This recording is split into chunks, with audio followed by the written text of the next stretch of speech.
Alice au pays des merveilles de Lewis Carroll. Chapitre 1er. Descente dans le terrier du lapin. Alice commençait à se sentir très lasse de rester assise à côté de sa sœur sur le talus et de n'avoir rien à faire. Une fois ou deux, elle avait jeté un coup d'œil sur le livre que lisait sa sœur, mais il ne contenait ni images ni dialogue. Et, pensait Alice, à quoi peut bien servir un livre où il n'y a ni images ni dialogue? Elle se demandait, dans la mesure où elle était capable de réfléchir, car elle se sentait toute endormie et toute stupide à cause de la chaleur, si le plaisir de tresser une guirlande de pâquerettes valait la peine de se lever et d'aller cueillir les pâquerettes, lorsque brusquement un lapin blanc aux yeux roses passa en courant tout près d'elle. Ceci n'avait rien de particulièrement remarquable, et Alice ne trouva pas non plus tellement bizarre d'entendre le lapin se dire à mi-voix « Oh mon Dieu, je vais être en retard !» Lorsqu'elle y réfléchit par la suite, il lui vint à l'esprit qu'elle aurait dû s'en étonner, mais sur le moment, cela lui sembla tout naturel. Cependant, lorsque le lapin tira bel et bien une montre de la poche de son gilet, regarda l'heure et se mit à courir de plus belle, Alice se dressa d'un bond car tout à coup, l'idée lui était venue qu'elle n'avait jamais vu de lapin pourvu d'une poche de gilet, ni d'une montre à tirer de cette poche. Dévorée de curiosité, elle traversa le champ en courant à sa poursuite et eut la chance d'arriver juste à temps pour le voir s'enfoncer comme une flèche dans un large terrier placé sous la haie. Un instant plus tard, elle y pénétrait à son tour, sans se demander une seule fois comment diable elle pourrait bien s'en sortir. Le terrier était d'abord creusé horizontalement comme un tunnel, puis il présentait une pente si brusque et si raide qu'Alice n'eut même pas le temps de songer à s'arrêter avant de se sentir tomber dans un puits apparemment très profond. Soit que le puits fût très profond, soit que Alice tombât très lentement, elle s'aperçut qu'elle avait le temps, tout en descendant, de regarder autour d'elle et de se demander ce qui allait se passer. D'abord elle essaya de regarder en bas pour voir où elle allait arriver, mais il faisait trop noir pour qu'elle pût rien distinguer.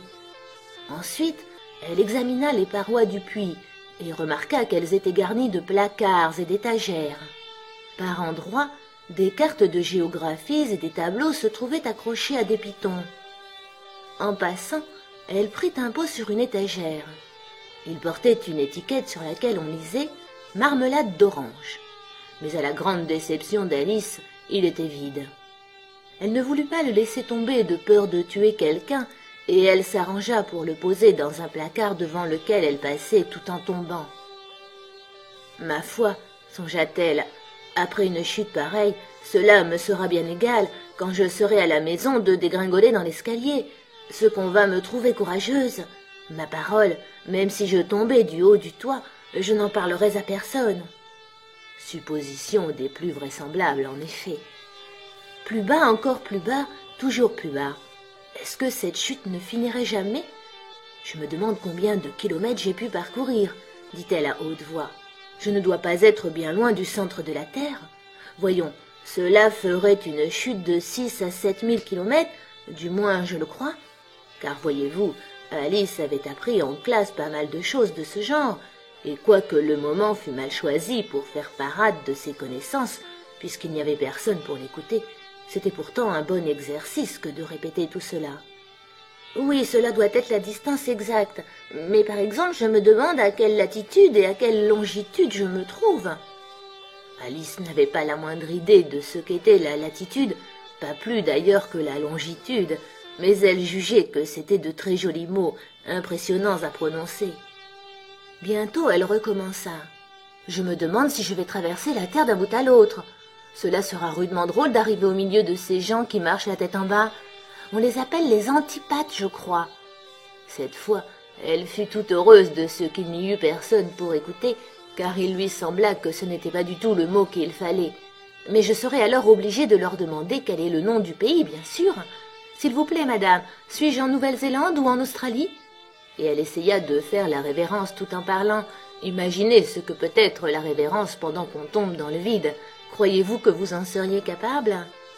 et la dame pensera que je suis une petite ignorante. Non, il vaudra mieux ne rien demander.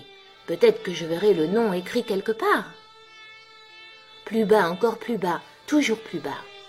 Comme il n'y avait rien d'autre à faire, Alice se remit bientôt à parler. « Je vais beaucoup manquer à Dinah ce soir, j'en ai bien peur. » Dinah était sa chatte. « J'espère qu'on pensera à lui donner sa soucoupe de lait à l'heure du thé.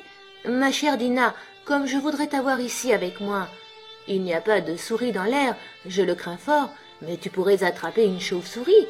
Et cela, vois-tu, cela ressemble beaucoup à une souris. Mais est-ce que les chats mangent des chauves-souris?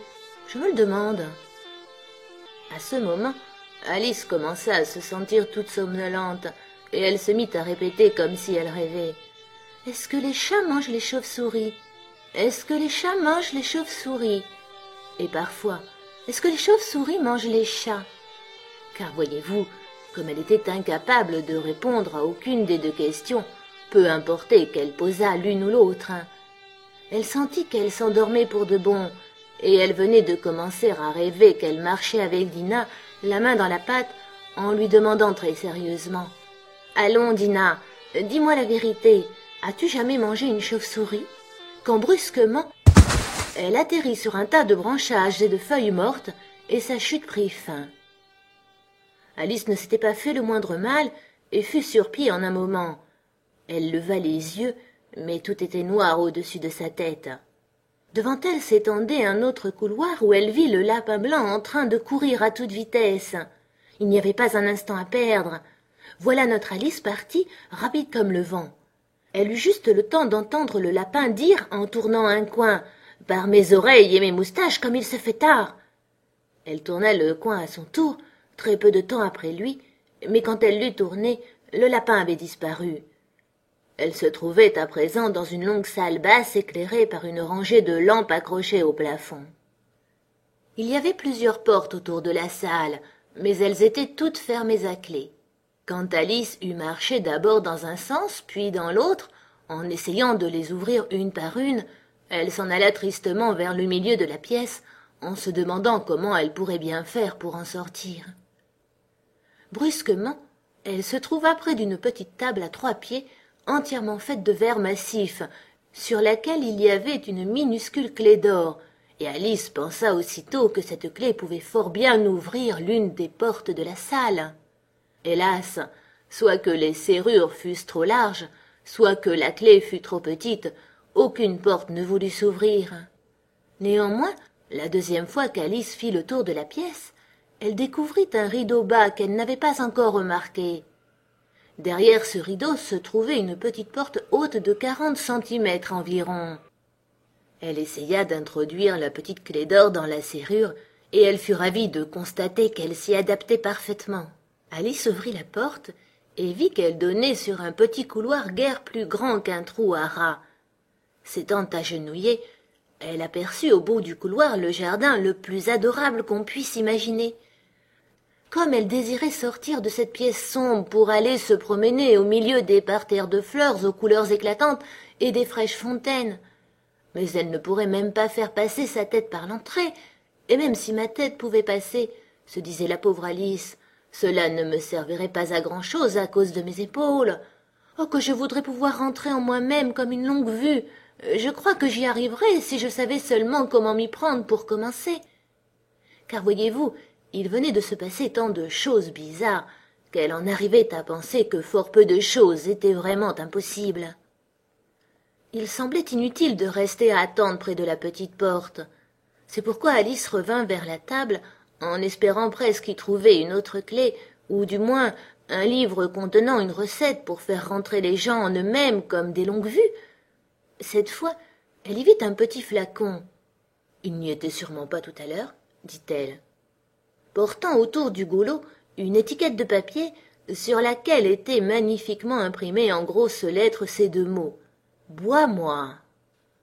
C'était très joli de dire « Bois-moi », mais notre prudente petite Alice n'allait pas se dépêcher d'obéir. « Non, je vais d'abord bien regarder, pensa-t-elle, pour voir s'il y a le mot « poison », car elle avait lu plusieurs petites histoires charmantes où il était question d'enfants brûlés ou dévorés par des bêtes féroces, ou victimes de plusieurs autres mésaventures, tout cela uniquement parce qu'ils avaient refusé de se rappeler les simples règles de conduite que leurs amis leur avaient enseignées. Par exemple, qu'un tisonnier chauffé au rouge vous brûle si vous le tenez trop longtemps, ou que si vous vous faites au doigt une coupure très profonde avec un couteau, votre doigt d'ordinaire se met à saigner. Et Alice n'avait jamais oublié que si l'on boit une bonne partie du contenu d'une bouteille portant l'étiquette poison, cela ne manque presque jamais, tôt ou tard, de vous causer des ennuis. Cependant, ce flacon ne portant décidément pas l'étiquette poison, Alice se hasarda à en goûter le contenu. Comme il lui parut fort agréable, en fait, cela rappelait à la fois la tarte aux cerises, la crème renversée, l'ananas, la dinde rôtie, le caramel et les rôties chaudes bien beurrées. Elle l'avala séance tenante jusqu'à la dernière goutte. « Quelle sensation bizarre !» dit Alice. « Je dois être en train de rentrer en moi-même comme une longue vue. » Et c'était bien exact. Elle ne mesurait plus que 25 centimètres. Son visage s'éclaira à l'idée qu'elle avait maintenant exactement la taille qu'il fallait pour franchir la petite porte et pénétrer dans l'adorable jardin. Néanmoins, elle attendit d'abord quelques minutes pour voir si elle allait diminuer encore, mais elle se sentait un peu inquiète à ce sujet.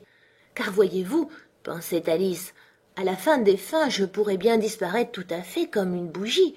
En ce cas, je me demande à quoi je ressemblerais. Et elle essaya d'imaginer à quoi ressemble la flamme d'une bougie une fois que la bougie est éteinte, car elle n'arrivait pas à se rappeler avoir jamais vu chose pareille. Au bout d'un moment, comme rien de nouveau s'était produit, elle décida d'aller immédiatement dans le jardin. Hélas, pauvre Alice, dès qu'elle fut arrivée à la porte, elle s'aperçut qu'elle avait oublié la petite clé d'or, et quand elle revint à la table pour s'en saisir, elle s'aperçut qu'il lui était impossible de l'atteindre, quoiqu'elle pût la voir très nettement à travers le verre. Elle essaya tant qu'elle put d'escalader un des pieds de la table, mais il était trop glissant. Aussi, après s'être épuisée en efforts inutiles, la pauvre petite s'assit et fondit en larmes. « Allons, cela ne sert à rien de pleurer comme cela, » se dit-elle d'un ton sévère. « Je te conseille de t'arrêter à l'instant. » Elle avait coutume de se donner de très bons conseils, quoiqu'elle ne les suivît guère, et parfois elle se réprimandait si vertement que les larmes lui venaient aux yeux. Elle se rappelait qu'un jour, elle avait essayé de se gifler pour avoir triché au cours d'une partie de croquet qu'elle jouait contre elle-même, car cette étrange enfant aimait beaucoup faire semblant d'être deux personnes différentes. « Mais c'est bien inutile à présent, » pensa la pauvre Alice, « de faire semblant d'être deux. C'est tout juste s'il reste assez de moi pour former une seule personne digne de ce nom. » Bientôt son regard tomba sur une petite boîte de verre placée sous la table. Elle l'ouvrit et y trouva un tout petit gâteau sur lequel les mots « mange-moi » étaient très joliment tracés avec des raisins de Corinthe.